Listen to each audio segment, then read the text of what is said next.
بسم اللہ الرحمن الرحیم۔ اللہ کے نام سے شروع جو نہایت مہربان ہمیشہ رحم فرمانے والا ہے۔ ہمارا آج کا سبق ہے سورہ رعد کا تعارف۔ یہ سورت بھی ہجرت سے پہلے نازل ہوئی تھی اور اس کا بنیادی موضوع اسلام کے بنیادی عقائد یعنی توحید، رسالت اور آخرت کا اثبات اور ان پر عائد کیے جانے والے اعتراضات کا جواب ہے۔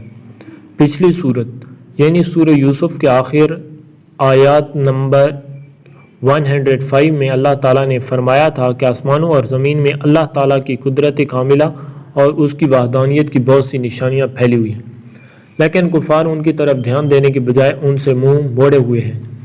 اب اس صورت میں کائنات کی نشانیوں کی کچھ تفصیل بیان فرمائی گئی ہے جو پکار کر کہہ رہی ہیں کہ جس قادر مطلق نے اس کائنات کا یہ محیر العقول نظام بنایا ہے اسے اپنی خدائی قائم کرنے کے لیے کسی مددگار یا شریک کی ضرورت نہیں ہے۔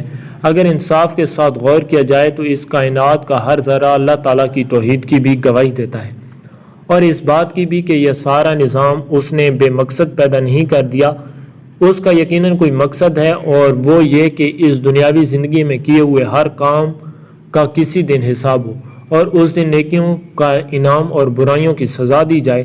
اس سے خود بخود آخرت کا عقیدہ ثابت ہوتا ہے۔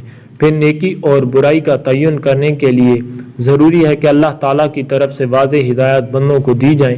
ان ہدایات کا ذریعہ اللہ تعالیٰ کے پیغمبر ہیں جو وحی کے ذریعے اللہ تعالیٰ کے احکام معلوم کر کے دنیا والوں تک پہنچاتے ہیں، لہٰذا اسی سے رسالت کا عقیدہ بھی ثابت ہوتا ہے۔